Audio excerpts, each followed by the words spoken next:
Well, friends, my return to California has started out probably one of the worst ways imaginable.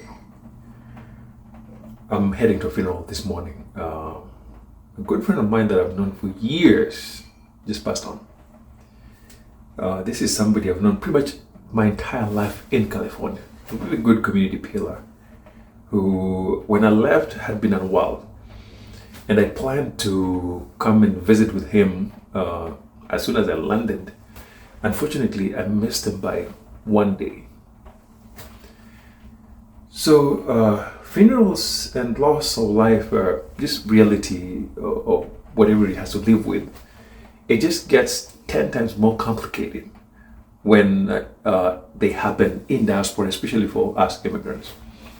So come with me in the next 10 minutes. I'm just going to show you snippets of how the day is going to proceed. And I'll explain to you what this really looks like when a Kenyan dies in diaspora. Well, my deepest condolence to the family. This has not been easy for the immediate family. His wife is very close to my family as well. I know them even from back where Minodidi and the rest come from. So these are people that are not strangers.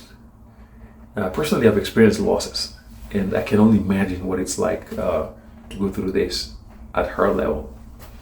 So again, my deepest condolence. Come with me and let me show you how the day is going to evolve. It's not the best day ever, but all we can do is support the family as best as we can. So come with me. Well, friends, death abroad is almost unavoidable. We move from home, and at some point, we are all going to die. You and I are going to die at some point. We just don't know when. Unfortunately, for some of us, death meets us in diaspora. And this is not a fun topic, but it's one that we often have to confront every now and then.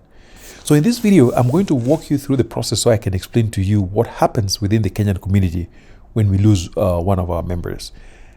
Given the amount of time I've been here, I've gone through a number of these events, and there are many cases where we're involved in helping families move their bodies all the way to the village and support them in every way possible. So I'm going to explain to you what this really looks like. But before we unpack all of that, make sure you subscribe and make sure you reach out. If you ever need help with moving back to Kenya, we help with all kinds of things. If you need help, again, even with the issue we are going to talk today, there's a few things we've learned through the process, and we're happy to share if in the unfortunate event you run into a problem of the kind that we're dealing with now. And so, friends, like I said, sometimes people die unexpectedly in diaspora. There are other times when it is sort of expected, especially people who are sick, and you can tell that this is going down.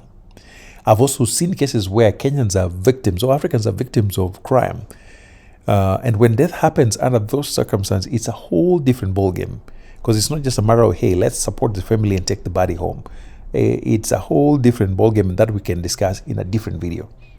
But no matter how death happens to a diasporan in living in America or somewhere outside Kenya, the burden of addressing death is significant.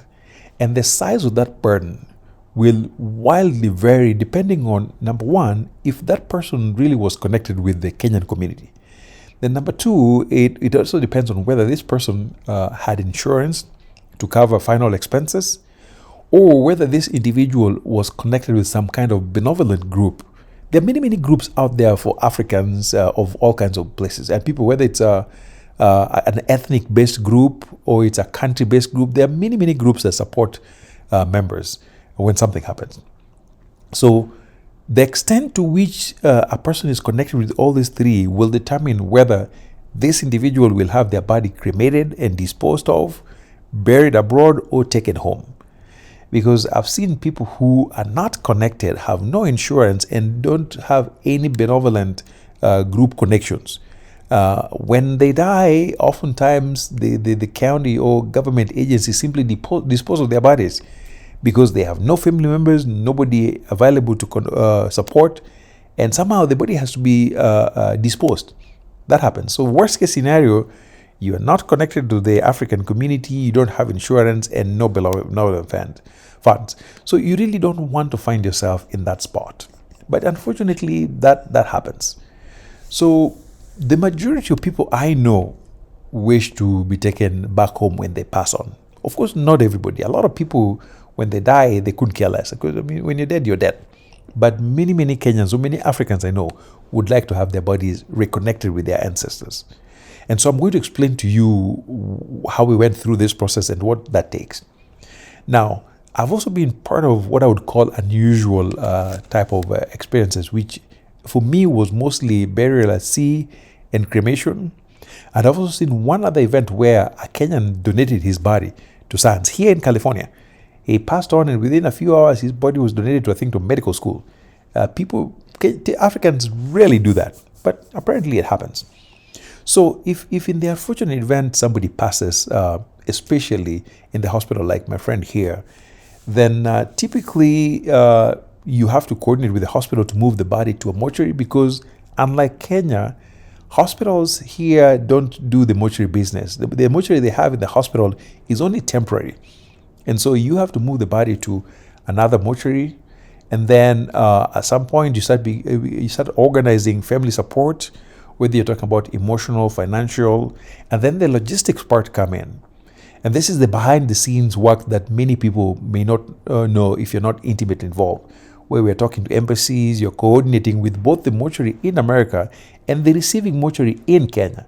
You're also connecting with the airlines, you're looking at customs and looking at quotes. And like in my case, I've over the years, there's a bunch of networks of morgues around here that I would simply call, and then they each give me their quotes. Then I connect with the mortuaries in Kenya. They also give me their quotes. We compare, and then we start making connections. So for the most part, in my past experience, including this one, all I need is consent from the family to handle it. Because in America, because of the privacy laws, you can't just talk to anybody else. So the family has to give written consent that somebody else can be involved. So once the family gives us consent, we simply make phone calls and make the arrangements and then get paperwork. So we get paperwork and get things moving. So once all that is done, the rest of it is relatively less complex. The part that is interesting is that in Nairobi, once the body lands, it's now easier. But morgues have very wild charges in Nairobi. So like one morgue that I talked to recently when I was supporting the family right here, told me that just to receive the body alone without storing, there were many, many charges, including a 31,000 Kenya shilling fee just to receive the body. And it didn't matter whether they are receiving it for 1 day or for 2 weeks. So some of them are wild. So here's what I've learned going through this process. Number one, if at all possible, make sure you have insurance. If at all possible, please stay connected with the Kenyan community. If at all possible, sign up to a benevolent group. And please, leave when you still can. And the only reason I say that is because many of us honestly don't want to die in diaspora. Many of us want to pass on in the comfort of our homes in the villages. Many of us would like to be reconnected with our ancestors. So, and I say this is not everybody. There are people who couldn't care less how this gets resolved. But for me, I know when the day comes, I'd like to be rejoined with my ancestors back in Kisumu Karating. And so for those of us who have ambitions of spending the best part of our lives in Africa, all I say, I want to live, and I hope you too want to live in your own terms. That's why I say, when it is still possible, live on your own terms when you still can. Thank you. I will hand over to the chairman, who will invite again the priest to close the prayer. The chairman. Good evening, family. We're just wrapping up, so I know we've had very important discussions going on. I'm about to invite the church so we can pray and move on to Bios now. So for those of you who are having really good discussions, if you just give us about 15, give us about 5 minutes, we'll wrap it up. Those who are in the back and are talking, if you just give us a minute, then we'll wrap it up.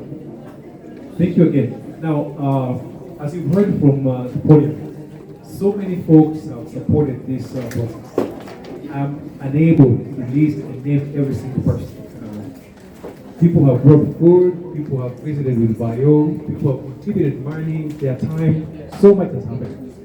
And so on behalf of the Kenyan American community in California, I want to say we are deeply grateful for those of you who have contributed in every single way. The journey is not done. From here, the body moves to Nairobi, then from Nairobi to the village. And when they come back, we are going to wrap up our hands around the family. My name is Eddie Achok. Sometimes I live in Long Beach, but at the moment I'm based in Kisumu, in the village. So I just want to thank you on behalf of the Kenyan American community for showing up. And at this point, I'd like to turn it over to the church. So we'll have a word of prayer. And those who still have time, we are going to commune with Bio in her house. And then after this, folks who need to leave, we understand. So again, thank you very much for your support.